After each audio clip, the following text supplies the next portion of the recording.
Barrister Shamim Haider Patwari, আপনাকে স্বাগত জানাচ্ছি আমার আজকের পালস অফ পলিটিক্সে।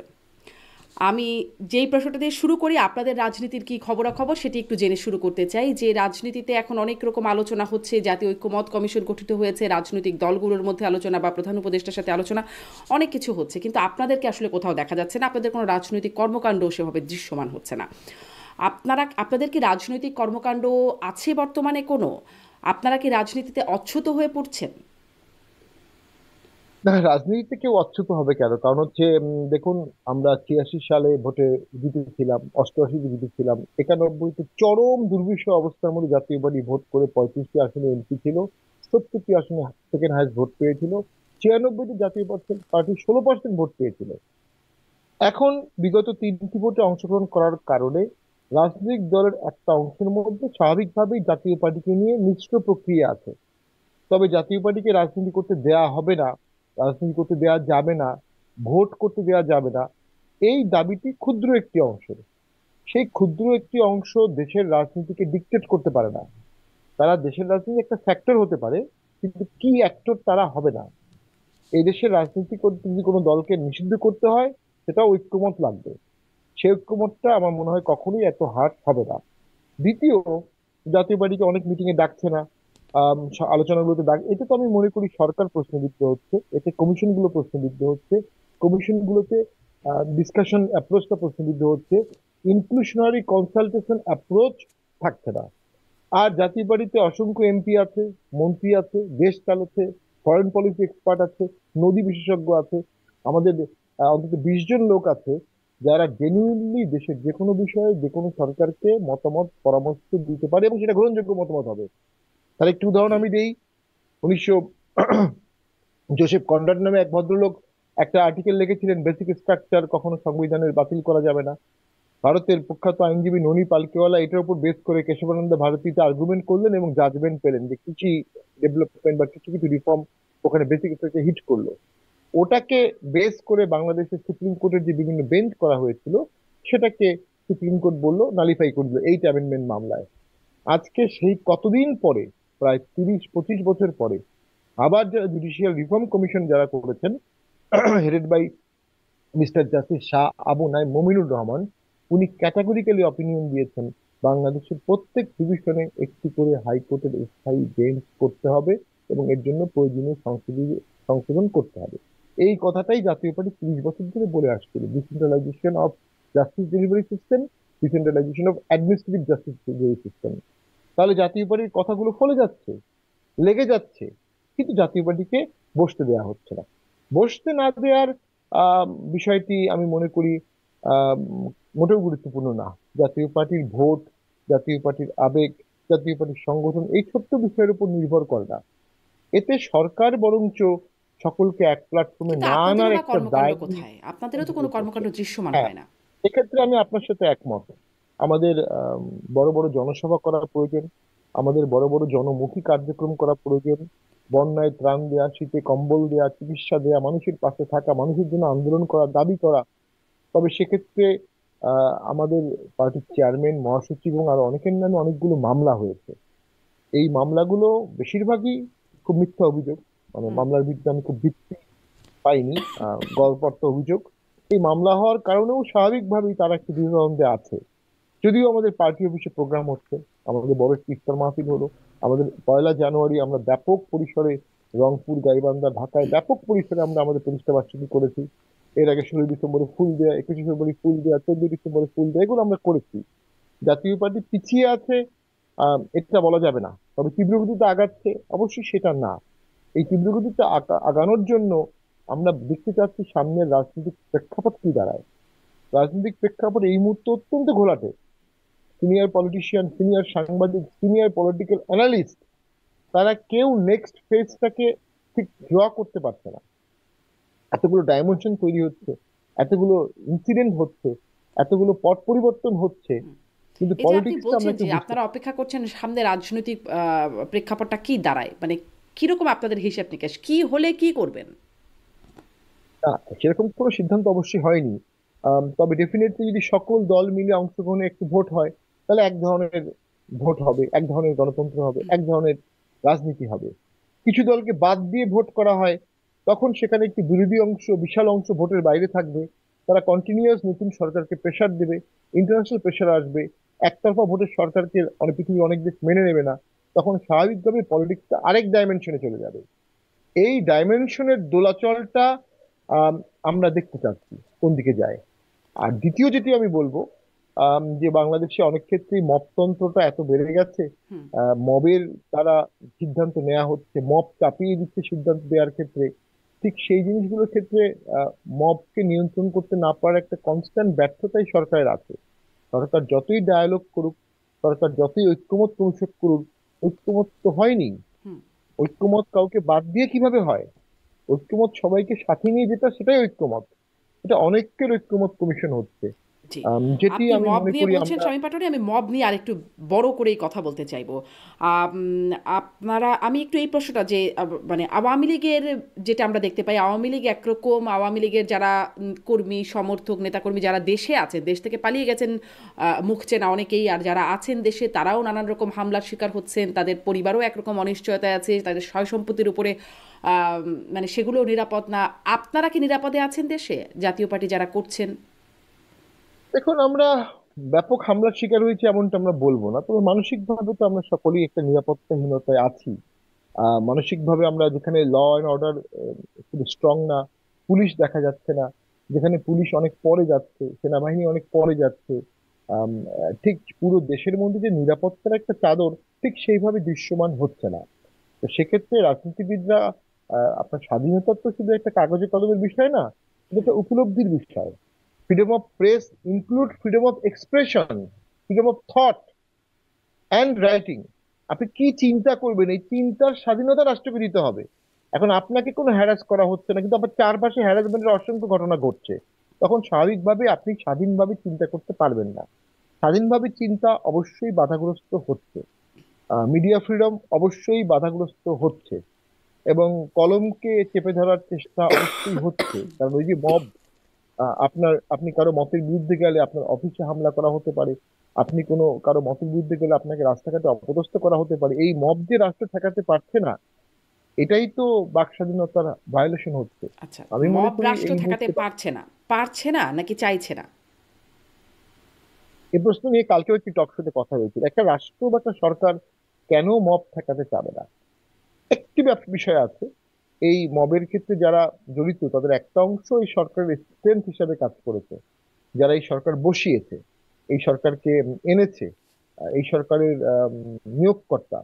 তো সেক্ষেত্রে অনেক ক্ষেত্রে এমনটা হতে পারে যে নিয়োগকর্তাকে নিয়ন্ত্রণ করতে সরকার সাহসী হতে পারছে না।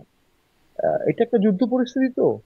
স্বাভাবিকভাবেই সরকার তার স্ট্রেংথের জায়গাটা দুর্বল করে নিজেকে ভিকটিম বানাতে চাচ্ছে না ভবিষ্যৎ কোনো পথ পরিবর্তনে। এই ক্ষেত্রে একটা স্টেটসম্যান দরকার, একটা বন্দোবস্ত, একটা আলোচনা, একটা 300 আসনের বন্টন। এটি শুনতে খারাপ শোনাবে, একটি 300 আসনের বন্টন প্রয়োজন। জিয়া রহমান এটা করেছিলেন। জিয়া রহমান আসার পরে দেশে হাফাজাত অবস্থা, কোনো রাজনৈতিক দল নাই। সবচেয়ে বড় লার্জেস্ট দল আওয়ামী লীগ, তারা 15ই আগস্টে ভিক্টিম হয়েছে। কিন্তু উনি কিন্তু একটা বন্দোবস্ত করেছিলেন। এতটা আসন আওয়ামী লীগ পাবে, ডিস্টার্ব করা যাবে না, এতটা আসন অমুকরা পাবে, ঠিক আছে, জামাত রিভাইভ হবে, ইসলামিক দল রিভাইভ হবে। কিন্তু একটা বন্দোবস্তের মধ্যে কিন্তু দেশটা শুরু করেছিলেন। সেই বন্দোবস্তটা এখন অবশ্যই আবার করতে হবে। এবং ডক্টর ইউনূস স্যার যদি সেই বন্দোবস্ত করতে পারেন, উনি সেকেন্ড টাইম নোবেল প্রাইজ পেতে পারেন। আচ্ছা, আর যদি তিনি সেই আপনি, হ্যাঁ, বন্দোবস্ত, হুম, না যদি করতে তিনি সেই পারেন তাহলে? বন্দোবস্তটা না না হ্যাঁ। করেন, তাহলে দেশে সুষ্ঠু ইলেকশন হবে না, বা ইলেকশন হবে না, এবং ব্লাডশেড হবে, এবং দেশ অ্যানার্কি হবে, খান খান হয়ে যাবে দেশ। সেটার দায়ভার তো সরকার প্রধান হিসেবে ওনার কাছে অটোমেটিক চলে আসবে। তিনি এই দায়ভারটা শিফট করতে পারবেন না। জি। আপনি যেটি বলছিলেন যে সরকার হয়তো করছে না কারণ একটা অংশ যারা এর সাথে মবের সাথে আছে তারা সরকারকে বসিয়েছে বা সরকারের নিয়োগকর্তা। ডক্টর ইউনূস তো বলেছিলেন ছাত্ররাই তার নিয়োগকর্তা। মানে কারা আসলে কোন অংশের কথা আপনি মিন করছেন? ডক্টর ইউনূস তো বলেছিলেন ছাত্ররা তার নিয়োগকর্তা।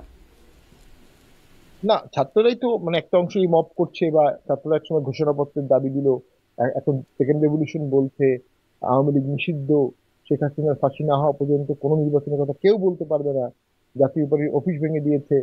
তো এক রাষ্ট্রপতির অপসারণ, বিচারপতিদের অপসারণ, এগুলো তো ছাত্ররা নেতৃত্বে করেছে। তো সেটা একটা ফেজ ছিল, একটা ফেজ পর্যন্ত কিছুটা হয়েছে, এখন তো আর সেই ফেজটাকে অ্যালাউ করা যাবে না। এখন তো নিয়ন্ত্রণের ফেজ, এখন তো সমঝোতার ফেজ, এখন তো অন্তর্ভুক্তির ফেজ, এখন দেশ গড়ার ফেজ, এখন দেশ বাঁচানোর ফেজ। যুদ্ধ পরবর্তী সময়, বিপ্লব পরবর্তী সময়, আন্দোলন পরবর্তী সময়ে এটা হতে পারে। আর পুলিশকে এখনো সরকার উৎসাহিত করতে পারেনি, পুলিশকে এখনো রিফর্ম করতে পারেনি।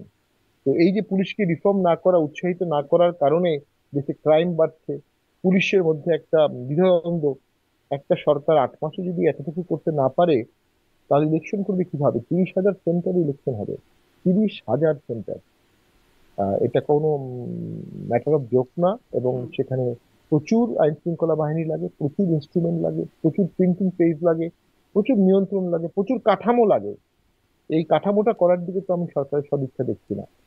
জি। মানে আমি সেই আবার ওই জায়গায় ছাত্ররা নিয়োগ করতাম বা তারা তাদের ডক্টর ইউনূসকে ক্ষমতায় এনে বসিয়েছেন বৈষম্য বিরোধী ছাত্র, ছাত্র বলতে বৈষম্য বিরোধী ছাত্র বা সেই অংশের ছাত্রদেরকে নিশ্চয়ই আমরা বলছি। আহ, কিন্তু তারা তাদের নানান দাবি দেওয়ার কথা আপনি বলছিলেন, তারা বিচারপতিদের নামানো, তারা রাষ্ট্রপতির অপসারণ থেকে এই বিষয়গুলো তারা দাবি বা ঘোষণাপত্রের কথা এগুলো বলেছে। কিন্তু এছাড়াও ধরুন বইমেলায় গিয়ে স্টল বন্ধ করে দেয়া বা লালমাটিয়ায় দুই তরুণীকে সিগারেট খাচ্ছিল বলে তাদেরকে বেশ্যা বলা, তাদেরকে মারধর করা, এই যে ঘটনাগুলো ঘটছে বা মানে আরও যে ঘটনাগুলো ধরুন তানভীর ইমামের বাসায়, সাবেক এমপি তানভীর ইমামের বাসায় সেখানে গিয়ে তল্লাশির নামে লুটপাট করা, এই যে এই বিষয়গুলো, এগুলোতেও তো সরকারকে খুব খুব কি শক্ত অবস্থায় দেখছে নাকি সেটা জানি। না, খুব একটা শক্ত অবস্থায় সরকার এগুলো হ্যান্ডেল করতে পারছে না। বাট করতে পারছে না, কারণ ওই যে নিয়োগকর্তার সাথে সংযুক্তার কারণে তারা পারছে না। একটা বাধ্যবাধকতার মধ্যে সরকার পড়ে গেছে, নিরপেক্ষ থাকতে পারছে না। সরকার নিরপেক্ষ থাকতে পারছে না। সরকার যখনই আহ তসলিমা নাসরিনের বইয়ের বিরুদ্ধে একটা একটা গ্রুপ সেখানে মব করলো, অথবা সেখানে চিল্লাচিল্লি হইচই হলো, সরকার সেখানে আইন মাফিক কাজ করতে পারেনি। যদিও প্রধান উপদেষ্টা একটা বক্তব্য দিয়েছেন, নিন্দা হুম। প্রস্তাব করেছেন, কিন্তু তাৎক্ষণিক ব্যবস্থা নিতে পারেনি। এবং অন্য ঘটনাগুলোর ক্ষেত্রেও তাৎক্ষণিক ব্যবস্থা নিতে পারেনি, বন্ধ করতে পারছে না। এই যে বন্ধ করতে পারছে না, এই অমিশন, অন্যরা অমিশনের জন্য রেসপন্সিবল হয় না, আপনিও আইনের ছাত্রী, আপনি জানেন, কিন্তু সরকার কিন্তু অমিশনের জন্য রেসপন্সিবল হয়। হুম। প্রত্যেকটি ঘটনার নোটিং রিপোর্টিং হচ্ছে। হ্যাঁ, অনেকেই বলতে পারেন 17 বছরে এসব হয়েছে, 17 বছরের ঘটনা বেশি না এখনকার বেশি। এই তুলনামূলক বিচারে তো যাওয়া কোনো প্রয়োজন নাই। যেহেতু আগের সরকারের অনেক ভুল ছিল, এই জন্য একটি বিপ্লবী সরকার আসছে, একটি নিরপেক্ষ সরকার আসছে। এই সরকার নিরপেক্ষতা দেখতে পারলো না। এই ছাত্রদের একটা অংশ বলল জাতীয় পার্টিকে ডাকা যাবে না, সরকার ডাকতে পারলো না। তারপরে সরকার কি ওই ছাত্রদের হাতে জিম্মি, অথবা ওই ছাত্রদেরকে ব্যবহার করছে? দুটো জিনিস হতে পারে। এক, সরকার জাতীয় পার্টিকে ডাকতে চায়নি, ছাত্রদের মাধ্যমে করিয়ে। আরেক হতে পারে ছাত্রদের কথা বলার সাথে সাথেই সরকার সেটা মেনে নিয়েছে। অর্থাৎ যেগুলো আপনার ফ্রেমে পড়ে যাচ্ছে আপনি হয়তো মেনে নিচ্ছেন। সমস্যাটা হচ্ছে কোথায়? দেশ তো চালাতে হচ্ছে সরকারকে, ভোট তো করতে হবে সরকারকে। এখন যদি নোবেল লরিয়েট একজন ব্যক্তি বাংলাদেশে ভোট করেন, যার কাছ থেকে অনেকে দীক্ষা লাভ করেন, এবং সেই ভোটটা একতরফা হয়, এটি তো তাকে কালিমালিপ্ত করবে। অথবা ভোটটা একতরফা হলো না, আইনত সকলের জন্য ওপেন থাকলো, কিন্তু প্ল্যাটফর্মটা লেভেল প্লেইং হলো না, তখন কি হবে? সেটাও তো তার জন্য কালিমালিপ্ত হবে। সেই জন্যই তো আলোচনা করতে হবে সকলকে নিয়ে খোলা মনে, এবং একটা চার্টার বলেন, একটা বন্দোবস্ত বলেন, একটা সেটেলমেন্ট বলেন, একটা সীমিত পরিসরে দলগুলোকে সুযোগ করে দেয়া, আওয়ামী লীগকে একটি রিফর্ম হয়ে আসা। কি রিফর্ম প্রয়োজন, ছাত্ররা কি রিফর্ম চাচ্ছে আওয়ামী লীগকে, ইউনূস সাহেব কি রিফর্ম চাচ্ছেন আওয়ামী লীগকে? আওয়ামী লীগকেও জনগণের পালস বুঝতে হবে। পালস অফ পলিটিক্স আপনার শো, আসলে পালস অফ পারসেপশন হচ্ছে আমাদের politics, pulse of people's mind হচ্ছে পলিটিক্স। তো সেটার মানে এই না যে সস্তা জনপ্রিয়তার মধ্যে যে আমরা সব ধুয়ে মুছে দেবো। যে বাংলাদেশের 70% বা 60% বা 51% লোক চাচ্ছে জাতীয় পার্টি রাজনীতি করবে না, অথবা আওয়ামী লীগ রাজনীতি করবে না, অথবা 51% লোক বললো যে সকল কালো লোককে মেরে ফেলো, সকল ওয়ান আইড লোককে দেশ থেকে বের করে দাও। ওটা তো গণতন্ত্র না। গণতন্ত্র মানে 1%-এর শাসন। গণতন্ত্র মানে 1%-এর সম্মান, বহুত্ববাদ, যেটা আপনার জার্মানিতে রাখতে পারেনি, ইতালিতে রাখতে পারেনি, সেকেন্ড ওয়ার নিয়ে হয়ে নিয়ে আসলো। শুধুমাত্র মাইনরিটি ভিউ প্রোটেকশন করতে পারেনি বলেই সেকেন্ড ওয়ার্ল্ড ওয়ার হয়েছে জার্মানিতে এবং ইতালি মিলে। এবং একইভাবে আরব বসন্তের পরে যতগুলো দেশ আছে, তিউনিসিয়া, সিরিয়া, লিবিয়া, মিশর, প্রত্যেকটি দেশ কেউ দাঁড়িয়ে এই বন্দোবস্তটা করতে পারেনি। মক্কা বিজয়ের পরে হযরত মুহাম্মদ ইসলাম প্রথম কাজ যেটি করলেন, যারা তাকে চরম নির্যাতন করেছেন, তিনি তাদেরকে কাছে টেনে তাদেরকে দিয়ে মক্কা শাসন করলেন। ফলে মক্কায় নবী করিম সাল্লাল্লাহু আলাইহি ওয়াসাল্লাম দখলের পরে আর কিছুদিনের মধ্যে আর কোনো বিধর্মী ছিল না, অটোমেটিক সবাই কনভার্সন হয়ে গেছে। কোনো ফোর্স কনভার্সন ছিল না, মক্কাতে কোনো ফোর্স কনভার্সন হয়নি। সেই আদর্শটা আমাদের দেশের বিজয়ী শক্তি গ্রহণ করলে দেশটি সার্ভাইভ হতো, এবং একটা লং মেয়াদে পলিটিক্যাল স্ট্যাবিলিটি দেশে আসতো। শান্তি কখনো স্ট্যাবিলিটি ছাড়া আসে না, টেকসই উন্নয়ন কখনো স্ট্যাবিলিটি ছাড়া আসে না। সেই স্ট্যাবিলিটি মানে আলোচনা, এবং আলোচনার মাধ্যমে একটা উইন উইন সিচুয়েশন সবার জন্য নিয়ে আসা। জি, সেখানে সে আপনি বলছেন যে অন্তর্ভুক্তিমূলক সেই জায়গাটা হচ্ছে না, সেই আলোচনার জায়গাগুলো বা সরকারের জায়গা থেকে। কিন্তু ব্যারিস্টার পাটোয়ারি, আবারও সেই প্রশ্ন, সরকার এই মব নিয়ন্ত্রণ করতে চাইছে না, না পারছে না, এখানে একটু এই প্রসঙ্গটাও আপনাকে বলতে চাই যে ধরুন যখন এই লালমাটিয়ার 2 তরুণীর উপর হামলা, স্বরাষ্ট্র উপদেষ্টা বললেন যে সিগারেট, পাবলিকলি সিগারেট খাওয়া তো অপরাধ। 32 নম্বরে হামলা যখন হলো তখন আওয়ামী লীগের দোষের কোনো শেষ নাই বা দায়ের কোনো শেষ নাই, কিন্তু প্রধান উপদেষ্টা থেকে শুরু করে সরকারের পক্ষ থেকে বলা হলো এটি আসলে এই দায় শেখ হাসিনার। কিন্তু হামলা করা তো ইন্ডিভিজুয়াল একটা অপরাধ। এই রকম দায় ঠেলার জায়গাটি আসছে কেন? সেটা কি মানে সেই অবস্থাটাকে সরকারকে শক্ত একটা জায়গা দিচ্ছে? অন্যের উপর দায় দেয়া, অপরাধের তো একটা দায় অন্য কারোরও থাকে, এক হাতে তালি বাজেন আমরা তো বলেই থাকি, কিন্তু আর এক হাতের উপর দায় দেয়াটা সরকার কেন করছে? মাননীয় স্বরাষ্ট্র উপদেষ্টা উনি আইনের ভুল ব্যাখ্যা করেছেন। আমি তামাক নিয়ন্ত্রণ আইনের সাথে ওতপ্রোতভাবে জড়িত। বাংলাদেশে সিলেক্টিভ পাবলিক প্লেসে ধূমপান নিষিদ্ধ। তার মধ্যে রেস্টুরেন্ট আছে, হসপিটাল আছে, সরকারি অফিস আছে, ব্যাংক আছে, আরো কিছু অফিস আছে। কিন্তু এর বাইরে আপনার রাস্তাঘাটে ধূমপান এখনো আইনত নিষিদ্ধ হয়নি। এটা নিষিদ্ধ করার দাবি আমরা জানিয়েছি। যেমন ইংল্যান্ডে রাস্তাঘাটে ধূমপান নিষিদ্ধ, আপনি পার্কে ধূমপান করতে পারবেন না, রাস্তায় মোটরওয়ে কোথাও ধূমপান করতে পারবেন না। ইংল্যান্ডে সিলেক্টিভ কিছু জায়গায় আপনি ধূমপান করতে পারবেন, বাকি কোনো জায়গায় আপনি ধূমপান করতে পারবেন না। বাংলাদেশে সিলেক্টিভ কিছু জায়গায় ধূমপান করতে পারবেন না, বাকি জায়গায় করতে পারবেন। উনি আইনের ভুল ব্যাখ্যা করেছেন বিং হোম মিনিস্টার। তো এটা একটা বড় ইস্যু। আরেকটা হচ্ছে বিষয়টা খুবই সেন্সিটিভ, নারী স্বাধীনতা, নারীর চেতনা এর সাথে জড়িত ছিল। আর এই বিষয়ে তার অবশ্যই সতর্কভাবে কথা বলা উচিত ছিল। 5, 6, 7 তারিখে দেশে অনেক কিছু ঘটেছে। এখন ডক্টর ইউনূস স্যার লফুলি বলতে পারেন যে আমি শপথ নিয়েছি 8 তারিখে। 5, 6, 7 তারিখে যেটা ঘটেছে এটা আমার সরকারের অধীনস্থ না। কিন্তু 8ই আগস্টের পরের ঘটনাগুলো, ইনক্লুডিং ডেমোলিশন অফ 32 নম্বর বাসা, এটা তো ইউনিট গভর্নমেন্ট সরকারে থাকা অবস্থায় হয়েছে। সেটার আহ, দায় তো সরকার এড়াতে পারবে না, যদিও উনি নিন্দা জানিয়েছেন। আরেকটি হচ্ছে, এটি কিন্তু এক অর্থে শেখ হাসিনাকে একটা অস্ত্র তুলে দিয়েছে যে তিনি বাংলাদেশে আসলে ন্যায় বিচার পাবেন না, যেহেতু তার বাবার বাড়ি গুড়িয়ে দেওয়া হয়েছে। তো যখন শেখ হাসিনাকে ফিরিয়ে নিয়ে আসার তীব্র প্রেশার আসতে পারে, সমন যাবে, বা ইন্টারন্যাশনাল কোর্ট অফ জাস্টিসে মামলা হবে, অথবা গ্লোবালি ডিসকাশন হবে, তখন কিন্তু চট করে এভিডেন্সটা দেখিয়ে দেওয়া হবে যে এই যে 32 নম্বর বাড়ি এটা ভেঙে কি করা হয়েছে। তো সেই দেশে আমি ন্যায় বিচার পাবো না, এই কথা বলার যুক্তির সুযোগটা এই মবরা ভেঙে এটা করে দিয়েছে।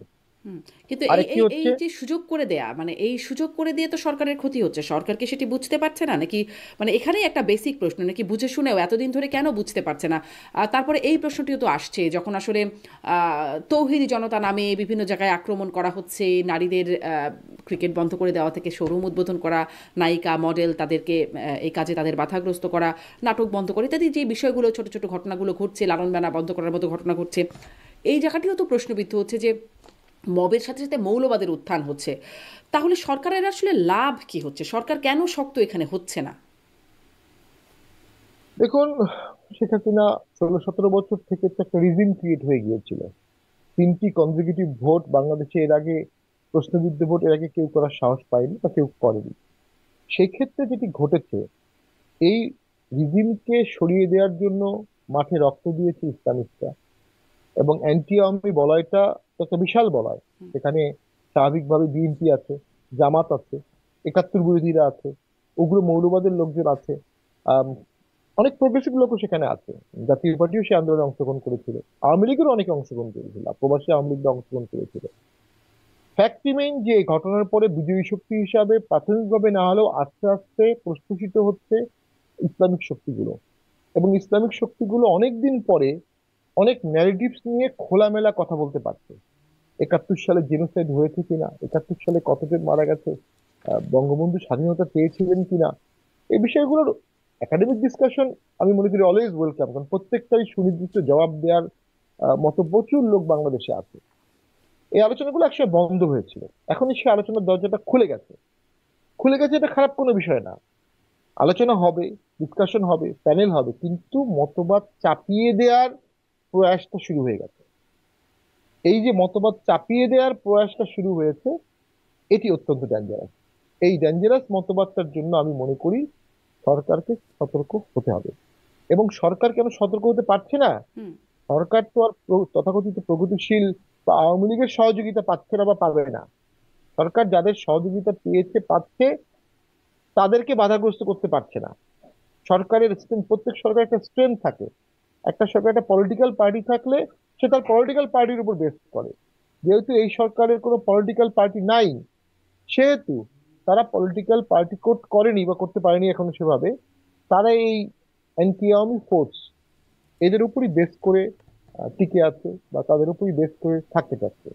তো স্বাভাবিকভাবে একটা পারস্পরিক নির্ভরশীলতা যখন থাকে, যখন পারস্পরিক বায়াসনেস চলে আসে, তখন ন্যায় বিচার প্রতিষ্ঠা করা যায় না, তখন নিরপেক্ষতা বজায় রাখা যায় না। জি। ওই জায়গাতে সরকার তীব্র দুর্বল হচ্ছে। আরেকটা জিনিস আমি সবসময় প্রথম থেকে বলে আসছিলাম, যে এই ধরনের একটা পরিস্থিতিতে প্রথমেই এমার্জেন্সি দিয়ে দেওয়া উচিত ছিল। 5 তারিখেই যে কোনো মূল্যে জানমালের রক্ষার জন্য। কিন্তু কেন দেওয়া হয়নি, আমি এটার কোনো উত্তর পাইনি। জি। আপনি বলছেন সরকার যেহেতু এখনো পলিটিক্যাল বা সরকারের কোনো পলিটিক্যাল পার্টি নেই, অনেকে বলছেন ছাত্রদের মানে সেই বৈষম্যবিরোধী ছাত্রদের যে নতুন রাজনৈতিক প্ল্যাটফর্ম জাতীয় নাগরিক পার্টি, সেটি পরোক্ষভাবে সেটির কাণ্ডারি ডক্টর ইউনূস। তিনি সুযোগ করে দিচ্ছেন, তিনি সহযোগিতা করছেন, তিনি উৎসাহ দিচ্ছেন। কিংস পার্টিও বলা হচ্ছে। আপনি কি এর সাথে একমত? না, বাংলাদেশে প্রধান উপদেষ্টা যদি কোনো নারী হতেন তাহলে কি এটা কুইন্স পার্টি বলা হতো? এই প্রশ্নটা আমার মাঝে মধ্যে মাথায় আসে। আম, অবশ্যই এটা কিংস পার্টি, কোনো সন্দেহ নাই। কারণ হচ্ছে আমাদের যে ছাত্ররা মহান আন্দোলন করেছে, তারা একটা পলিটিক্যাল ট্রান্সফরমেশন পেতেই পারে। আমি সবসময় বলেছিলাম নতুন পার্টি করার থেকে তাদেরকে বিভিন্ন দলে ডেকে এনে বা তারা বিভিন্ন দলের সাথে সুসম্পর্ক রেখে তারা যদি জাতীয় পার্টি, বিএনপি, আওয়ামী লীগ, জামাতে ঢুকে এই 4টা দলকে নিয়ন্ত্রণ করতো, তাহলে দেশটা অন্যরকম হয়ে যেত। কিন্তু যখন আপনি নতুন দল করছেন, এই বিশাল স্টেজের অর্থ কোথা থেকে আসলো? সামনে দামি দামি সোফাগুলো, এটা ভাড়া কে দিল? আর ঢাকা শহরের রাস্তা বন্ধ করে মিটিং এর কালচার অনেক আগে বন্ধ হয়ে গিয়েছিল, এটা আবার ফিরিয়ে আনা হলো। একটি দল আত্মপ্রকাশ করবে বলে একটি রাস্তা বন্ধ করা হলো, এবং বিতর্কিত হয়ে গেল কেন? বাসে করে লোক নিয়ে আসা হয়েছে, ডিসিদেরকে নির্দেশ দেওয়া হয়েছে সমন্বয়কদেরকে বাস দিতে। অর্থাৎ সরকারি আচ্ছাদনেই এই দলটি তৈরি হলো। বৈষম্য বিরোধীদের একটি রাজনৈতিক দল বৈষম্যের গোড়া দিয়েই সূত্রপাত হলো, এবং এটি জনগণের মধ্যে খুব বড় আপিল করতে পারেনি এই সমস্ত কারণে। বৈষম্য বিরোধী ছাত্রদের অনেক আন্দোলনেই বা অনেক দাবির সাথেই শিবির, জামাত একাত্ম থাকতো। তাদের অংশগ্রহণ থাকলেই জনসমাবেশটা বিশাল দেখা যেত। ডক্টর ইউনূসের আশীর্বাদ ছাড়া এবং জামাত শিবিরের অংশগ্রহণ ছাড়া এককভাবে এই দলটি যে বিশাল দল হবে, এতটা আমি আশাবাদী না। আপনি বলতে পারেন জিয়াউর রহমান দল করেছিল, এরশাদ দল করেছিল। ওনারা, জিয়াউর রহমান এবং এরশাদ ছিলেন কমিশন প্রাপ্ত আর্মি অফিসার, ইমপ্যাকেবল ক্যারেক্টার তাদের আর্মি অফিসার হিসাবে। তারা সেকেন্ড লেফটেন্যান্ট থেকে শুরু করে জেনারেল পর্যন্ত তাদের স্পটলেস ক্যারিয়ার। এবং জিয়াউর রহমান তো স্বাধীনতার ঘোষকও ছিলেন, 77 ঘোষণা দিয়েছিলেন, সেক্টর কমান্ডার ছিলেন। এদের কারোর সাথে কি আমরা এই সকল ছাত্রদের কম্পেয়ার করলে আমরা কি অন পার যোগ্যতা সম্পন্ন কাউকে দেখতে পাচ্ছি? এরশাদ স্যারের অসাধারণ আর্মি অফিসার ছিলেন, দেশে রিফর্ম করেছেন দুর্দান্ত। প্রেসিডেন্ট রেগানের সাথে তর্ক করতে পারতেন ফরেন পলিসিতে, চায়নার সাথে তর্ক করতে পারতেন। তার সাথে কি এই ছাত্রদের কারো তুলনা হবে? অথবা সকল ছাত্র এক করলেও কি জিয়া বা এরশাদের কাছাকাছি হবে? এটা বাস্তবতা, ছাত্রদেরকে বুঝতে হবে। এরপরও জিয়া এবং এরশাদ যখন দল করেছিলেন, বিদ্যমান রাজনৈতিক কাঠামোতে যারা যারা তাদের দলে আসতে চেয়েছে, আওয়ামী লীগ থেকে ছুটে আসা, মুসলিম লীগ, সাবেক প্রাইম মিনিস্টার, সাবেক ভাষা আন্দোলনের নেতা, সাবেক মুক্তিযোদ্ধা, সাবেক বামপন্থী তাত্ত্বিক, সাবেক ইসলামিক ক্লারিক, সবাইকে তারা নিয়ে দল করেছিলেন। শাহ আজিজকে প্রাইম মিনিস্টার করেছিলেন, এরশাদ স্যার মিজানুর রহমান, মিজান চৌধুরীকে প্রাইম মিনিস্টার করেছিলেন, শাহ মোয়াজ্জেমকে নিয়েছিলেন, ডক্টর মতিনকে নিয়েছিলেন, মওদুদ সাহেবকে নিয়েছিলেন। এই ধরনের লোককে নিয়ে তারপরে একটা রাষ্ট্র, একটা দল আত্মপ্রকাশ পেয়েছে। নাগরিক কমিটির যে আত্মপ্রকাশ হলো, সেখানে আমি ছাত্র ছাড়া কোনো রাজনীতিবিদকে পেলাম না। আমার ধারণা ছিল এই 8 মাসে অন্তত 80 জন পোর খাওয়া, প্রবীণ রাজনীতিবিদ ছাত্রদের সাথে যোগ দেবে অথবা ছাত্ররা অ্যাপ্রোচ করবে। এই 80 জনকে নিয়ে একটি দলের আত্মপ্রকাশ হবে। আমরা দেখলাম শুধু ছাত্র দিয়ে আত্মপ্রকাশ হয়েছে। শুধু ছাত্র দিয়ে কি পৃথিবীতে কোনো দল খুব সফল হতে পেরেছে? ছাত্রদের দিয়ে আন্দোলন সফল হয়েছে অনেক। আছে, বলা হয় যুদ্ধ হচ্ছে young man's dead and old man's talking. সত্য, রক্ত ছাত্ররাই দেয়, রক্ত তরুণরাই দেয়। কিন্তু ভোট, রাজনীতি, দেশ চালানো, প্রাইম মিনিস্টার, সেখানে কিন্তু তরুণের প্রজ্ঞা এগুলো লাগে। তো সেই ক্ষেত্রে আমার কাছে মনে হচ্ছে নাগরিক কমিটি, জাতীয় নাগরিক কমিটিকে অনেকে ট্রল করে এটাও বলছে এটা কি জাতীয় পার্টির নাগরিক উইং কিনা, যেহেতু জাতীয় পার্টি শব্দটার মধ্যে রয়ে গেছে। তো আমরা শুভকামনা করি যে তারা অবশ্যই অনেক ভালো করুক। তারা এখনো মার্কা নেয়নি বা এখনো রেজিস্ট্রেশন করেনি, অনেক ভালো করুক। সুচিন্তিত ভাবে তারা দল করুক, অ্যাটাকিং ভাবে না। রাজনীতি মানে আপনার দেশের স্বার্থে আপনার ব্যক্তিগত রাগ, আবেগ, ক্ষোভকে দূরে সরিয়ে আপনাকে দেশের স্বার্থে চিন্তা করতে হবে। এরশাদ স্যার যখন ক্ষমতায় ছিলেন, তখন আর্মি চিফ যিনি হলেন, উনি কিন্তু 90 সালে ওনাকে সহযোগিতা করেননি, অনেকে বলেন আর কি। তারপরে তো এরশাদ তাকে আর্মি চিফ করেছিলেন জেনে শুনে বুঝে। শাহাবুদ্দিন সাহেব তাকে সহযোগিতা করবে না বা তার তল্পিবাহক হবেন না, শাহাবুদ্দিন সাহেব সাহসী বিচারপতি ছিলেন, সন্দেহ নাই। তো এটা উনি জানতেন যে শাহাবুদ্দিন সাহেব ক্রাইসিসে তাকে হেল্প করবে না, এবং শাহাবুদ্দিন সাহেবকে উনি চিফ জাস্টিস করতে চাননি। উনি সাইনিং গিয়ে বলেন যে আমি কলম নিয়ে আসিনি। তখন পাশ থেকে জাস্টিস কামরুল ইসলাম সিদ্দিকী, পরে জাস্টিস হয়েছেন, উনি কলম দিয়ে বলেন স্যার আমার কলম ইউজ করেন। তখন স্যার গজগজ করতে করতে চিফ জাস্টিস সাইন করলেন, কিন্তু উনি সুপারসিড করেননি। কারণ ওই যে দেশের স্বার্থ, ওই যে বিচার বিভাগের স্বাধীনতা, ওই যে বিচার বিভাগের ঐক্য, উনি এটাকে শ্রদ্ধা জানিয়েছিলেন। যে কারণেই এরশাদ স্যারের মৃত্যু হয়েছে। তার চলাচল ছিল রাজার মতো, ফিলোসোফার কিং। তার মৃত্যু হয়েছে রাজার মতো, প্রোটোকল সহ ব্যাপক সম্মানের সাথে। কারণ তিনি ওই কিছু ইনস্টিটিউশনে তিনি কখনো ইন্টারফেয়ার করেননি। ছাত্রদেরকে আমি মনে করি এই দলটি কিন্তু বিভিন্ন সময় নানান চাপে সামনে, পড়ে ভোটে যাওয়া না যাওয়া ইত্যাদি সিদ্ধান্তগুলো তিনি নিয়েছেন, এজন্য তার আবার অনেক বিতর্কও রয়ে গেছে তাকে নিয়ে।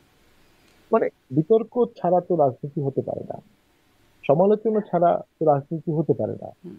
আপনার বিরুদ্ধে যখন বিতর্ক হবে, সমালোচনা হবে, তখনই আপনি প্রাসঙ্গিক। যত সমালোচনা হবে তত আপনার প্রাসঙ্গিকতা বাড়বে।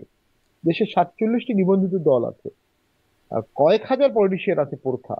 আলোচনা কাদেরকে নিয়ে হয়? যারা প্রাসঙ্গিক তাদেরকে নিয়ে হয়। জাতীয় পার্টি প্রাসঙ্গিক, তাই জাতীয় পার্টিকে নিয়ে সমালোচনা হয়। তো আমি শেষ কয়েকটা একটা বিষয় নিয়ে বলছি, যদি আপনি সেকেন্ড রিপাবলিক নিয়ে ছাত্ররা যে দাবি জানাচ্ছে, অ্যাগেইন আমি মনে করি আমার এই প্রিয় ছাত্ররা যারা অকুতোভয় ছিল, আমি মাঝে মধ্যে তাদের ভিডিও দেখি যে ক্যাম্পাসে কি পরিমাণ সাহস তারা দেখিয়েছে পুলিশের সাথে। তো তারা কিন্তু এই সেকেন্ড রিপাবলিক বলে আবার নিজেদেরকে একটা ব্র্যাকেটে নিয়ে আসছে। ছাত্রদের প্রথম প্রবলেম হয়েছে, তারা রাজনৈতিক দল করতে দেরি করে ফেলেছে। দুই, বিভিন্ন দলে রাজনৈতিক প্লেসমেন্ট তারা এখনো ঠিকভাবে করতে পারেনি, করা উচিত ছিল। তিন, একটা সঠিক আদর্শ তারা এখনো নিতে পারেনি, যে কোন আদর্শে তারা দলটা চালাবে। মধ্যপন্থা বলছে কেউ, ইনকিলাব জিন্দাবাদ বলছে, লাড়কেলেঙ্গে আজাদি এটা বলছে। এই কথাগুলোর মধ্যে দিয়ে কিন্তু অনেকেই ভাবছে বা অনেকে অবজার্ভ করছে যে এই দলটি কোন মতাদর্শের হবে। যখনই আপনি সেকেন্ড রিপাবলিক পড়লেন, তখনই আপনি 72-এর সংবিধান, স্বাধীনতার ঘোষণাপত্র, 71 পরবর্তী অংশটাকে আপনি কিন্তু বিতর্কিত করছেন বলে অনেকে মনে করছে। এই দুটোর মধ্যে কোনো সংঘর্ষ নাই, কিন্তু সেকেন্ড রিপাবলিক করার মতো যে প্রেক্ষাপট, সেটা অবশ্যই বাংলাদেশে এই মুহূর্তে হয়নি। আমরা বলতে পারি ইংল্যান্ডে টাইরান কিং চার্লস ছিলেন, জেমস ছিলেন। চার্লসকে এক্সিকিউট করার পরে তার ছেলেকে নেদারল্যান্ড থেকে নিয়ে আসা হলো। ছেলে এসে আবার শাসন করে তার একজন বাস্টার্ড সানকে আবার রাজা বানাতে চেল, সেটা নিয়ে পার্লামেন্টে প্রচুর হইচই হলো। ক্রমওয়েলের সাথে তাদের যুদ্ধ হলো এর আগে। ক্রমওয়েল আবার আহ, সেই টাইরান কিং এর ছেলেকেই অ্যালাউ করতে বাধ্য হলেন। ক্রমওয়েলের লাশ উঠিয়ে আবার ফাঁসি দেওয়া হলো। কত কিছু ঘটনা ইংল্যান্ডে ঘটেছে, পট পরিবর্তন হয়েছে, কিন্তু সেকেন্ড রিপাবলিক প্রয়োজন হয়নি, আমি যে কথাটি বলছি। আর আমাদের এই ছাত্ররা বলছে যে সংবিধান নিয়ে স্বৈরতন্ত্রের ধারক বাহক, এটা আমি টোটালি এগ্রি করি না, একদমই না। সংবিধান আমাদের অত্যন্ত চমৎকার পিস অফ ইনস্ট্রুমেন্ট। আমাদের সংবিধান, এটা আওয়ামী লীগের ক্রেডিট না, এটা মুক্তিযুদ্ধ বা অন্য কিছু না, এটা আমাদের সংবিধান, আমরা সকলে মিলে তৈরি করেছি। এবং এই সংবিধানে হাত রেখেই বর্তমান সংসদ, বর্তমান সরকার শপথ নিয়েছেন। হুম। এই সংবিধানে হাত রেখেই যারা বাংলাদেশের অস্তিত্বকে একসময় অস্বীকার করতেন, জামাত ইসলামের শীর্ষ নেতারা, তারা কিন্তু এই সংবিধান শপথ নিয়ে মন্ত্রী হয়েছিলেন বিএনপির আমলে। তখন তাদের কাছে কখনোই এই সংবিধানকে অপ্রাসঙ্গিক মনে হয়নি। হ্যাঁ, সংবিধানে যখন 15 অ্যামেন্ডমেন্ট করা হলো, তখন 13 অ্যামেন্ডমেন্ট বাদ দেওয়া হলো, কেয়ারটেকার গভর্নমেন্ট বাদ চলে গেল, তখন একটি সরকার নেক্সট ইলেকশনকে নিয়ন্ত্রণের একটা ক্ষমতা পেয়ে গেল। যখনই একটি সরকার নেক্সট ইলেকশনকে নিয়ন্ত্রণের ক্ষমতা পেয়ে গেল, সে সেই নিয়ন্ত্রণ দিয়ে অবৈধভাবে ইল্লিগালি বারবার ক্ষমতা এসেছে। এটা ওই অ্যামেন্ডমেন্টের দোষ, হুম। ওই সংবিধানের দোষ না। আমেরিকাতে তো ছোট্ট একটি জি, সংবিধান, সেটাও আমেরিকাতে তো আবার কোনো বাতিল হয়ে রিজার্ভ গেছে।